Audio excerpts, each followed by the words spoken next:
ಸಂಸದ ಕೋಟಾ ಶ್ರೀನಿವಾಸ ಪೂಜಾರಿ ಕೇಂದ್ರ ರೈಲ್ವೆ ರಾಜ್ಯ ಸಚಿವರನ್ನು ಭೇಟಿಯಾಗಿ ಮತ್ಸ್ಯಗಂಧ ರೈಲಿಗೆ 2024ರಲ್ಲಿ ತಯಾರಾದ ಹೊಸ ಎಲ್ಎಚ್ಬಿ ಕೋಚ್ಗಳ ಜೊತೆಗೆ 2020ರಲ್ಲಿ ತಯಾರಾದ ಹಳೆಯ ಎಲ್ಎಚ್ಬಿ ಕೋಚ್ಗಳನ್ನು ಸೇರಿಸುವ ಇಲಾಖೆಯ ಕಾರ್ಯವನ್ನು ಸಚಿವರ ಗಮನಕ್ಕೆ ತಂದಿದ್ದಾರೆ.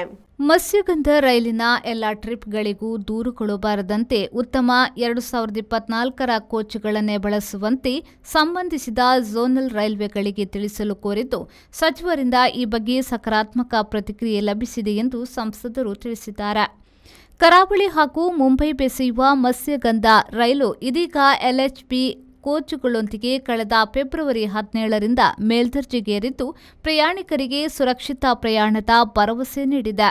ಮಂಗಳೂರು ಮುಂಬೈ ನಡುವೆ ಓಡುವ ಮತ್ಸ್ಯಗಂಧ ಎಕ್ಸ್‌ಪ್ರೆಸ್ ರೈಲಿಗೆ ಉತ್ತಮ ಕೋಚ್ಗಳನ್ನಷ್ಟೇ ಜೋಡಿಸಲು ತಿಳಿಸಿದ್ದು, ಹಳೆಯ ಕೋಚ್ಗಳನ್ನು ಅಳವಡಿಸುವ ಪದ್ಧತಿಗೆ ಮತ್ತು ಹೊಸ ಹಾಗೂ ಹಳೆ ಕೋಚ್ಗಳ ಮಿಶ್ರಣ ಮಾಡಿ ಓಡಿಸುವ ಪದ್ಧತಿಯನ್ನು ಅನುಸರಿಸದಂತೆ ಸಚಿವರಿಗೆ ಸಂಸದರು ಮನವಿ ಮಾಡಿದ್ದಾರೆ.